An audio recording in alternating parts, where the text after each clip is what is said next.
بسم اللہ الرحمن الرحیم۔ آج کا عنوان ہے حضرت خالد بن ولید رضی اللہ عنہ کی اسلام سے قبل عسکری ذہانت، اسلام قبول کرنے کا واقعہ اور سیف اللہ کا لقب۔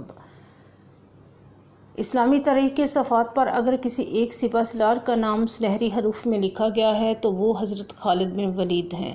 وہ شخصیت جنہوں نے اسلام قبول کرنے سے قبل قریش کے لیے میدان جنگ میں ایسی کامیابیاں سمیٹیں کہ دشمن بھی ان کی عسکری حکمت عملی کا معترف بن گیا، مگر جب وہ دائرہ اسلام میں داخل ہوئے تو اللہ نے انہیں اپنے دین کی فتح کے لیے منتخب فرما لیا، اور نبی کریم نے انہیں وہ لقب عطا فرمایا جسے سن کر ہر مجاہد کا سینہ فخر سے بلند ہو جاتا ہے۔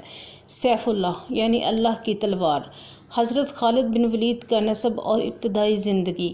حضرت خالد بن ولید کا تعلق قریش کے مشہور اور معزز قبیلے بنو مخزوم سے تھا۔ آپ کے والد ولید بن مغیرہ مکہ کے بڑے روسہ میں شمار ہوتے تھے۔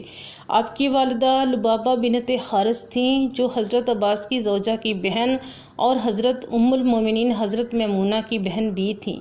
خالد بن ولید کا خاندانی پس منظر ہی جنگی مہارت، تدبر، ذہانت اور قیادت سے بھرپور تھا۔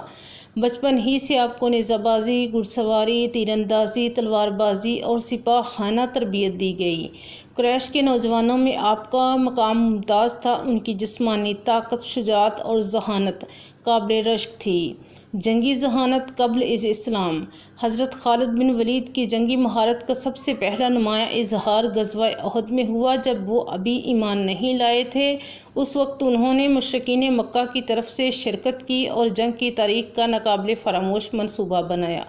جب مسلمانوں نے فتح کے آثار دیکھ کر جبل احد پر مقرر تیر اندازوں کو چھوڑ دیا تو خالد بن ولید نے موقع کا بھرپور فائدہ اٹھایا۔ آپ نے ایک پہلو سے گھڑ سواروں کے ذریعے حملہ کر کے مسلمانوں کو پیچھے دھکیل دیا۔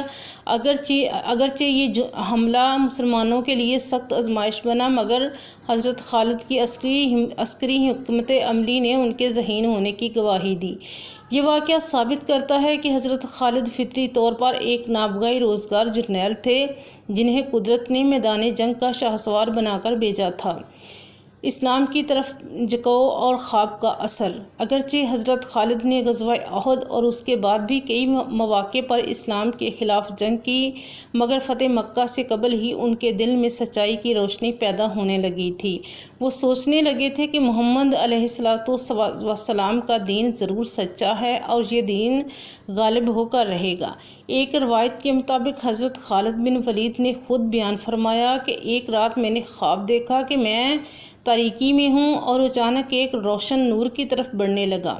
جب میں نور کے قریب پہنچا تو رسول اللہ وہاں تشریف فرما تھے اور آپ نے مجھے اپنے قریب بلا کر فرمایا، خالد، یہ نور اسلام کا ہے اور تم اللہ کی راہ کے مجاہد ہو، تمہیں اللہ کی تلوار بنایا گیا ہے۔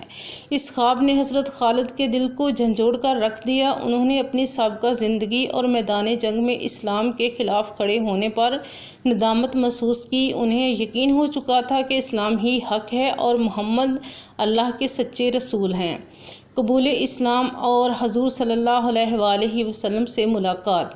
حضرت خالد بن ولید مدینہ منورہ پہنچے اور مسجد نبوی میں حاضر ہو کر رسول اللہ کے سامنے اسلام قبول کیا۔ نبی کریم صلی اللہ علیہ وآلہ وسلم نے فرمایا، خالد، تمہارے جیسے شخص کی عقل اسے ایسے حق سے دور نہیں رکھ سکتی۔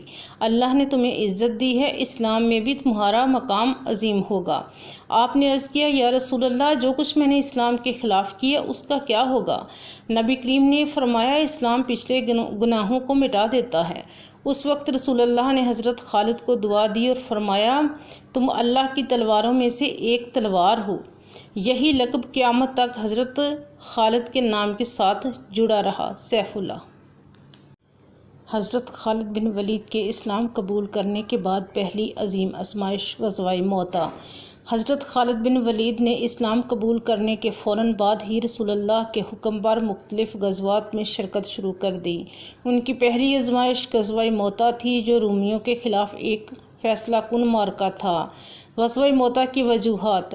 رسول اللہ نے اپنے قاصد حضرت حارث بن امیر کو شام کے نصرانی حکمران کو دعوت اسلام دینے کے لیے بھیجا، مگر اسے ظلماً شہید کر دیا گیا۔ اس ظلم کے جواب میں حضور نے 3000 مجاہدین پر مشتمل ایک لشکر روانہ فرمایا۔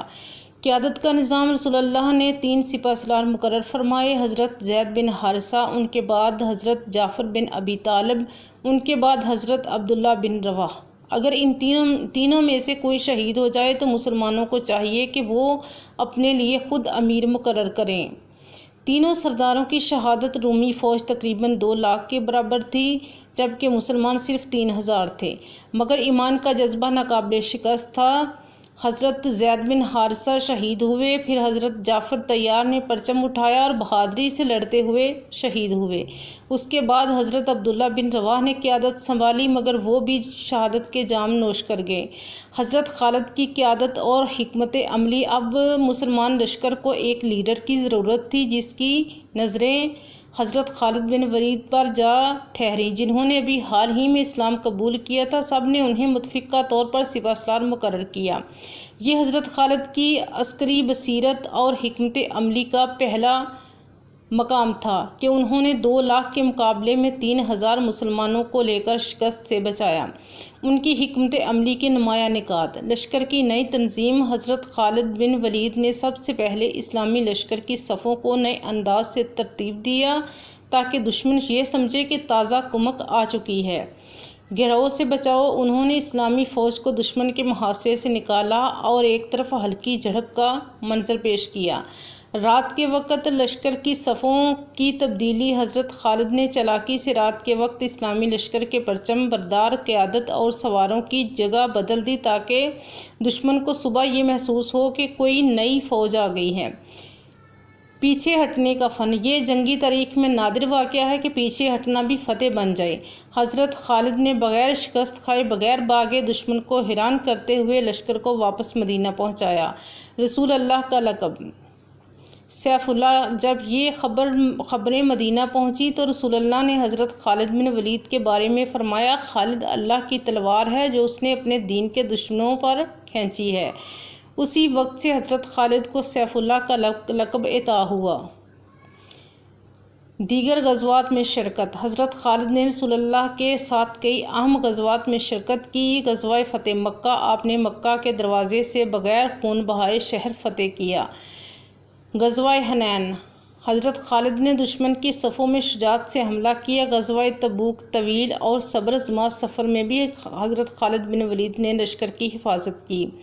حضرت خالد کی جنگی خصوصیات: حضرت خالد بن ولید کی جنگی حکمت عملی میں درج ذیل خصوصیات پائی جاتی تھیں: دشمن کے منصوبے کو پڑھنے کی صلاحیت، کم وسائل میں بھی فیصلہ کن نتائج حاصل کرنا، سپاہیوں کی تربیت اور حوصلہ افزائی، غیر معمولی بہادری اور خوف نہ کھانے والی طبیعت۔ اگر آپ کو یہ ویڈیو پسند آئے تو لائک، شیئر اور سبسکرائب ضرور کیجیے۔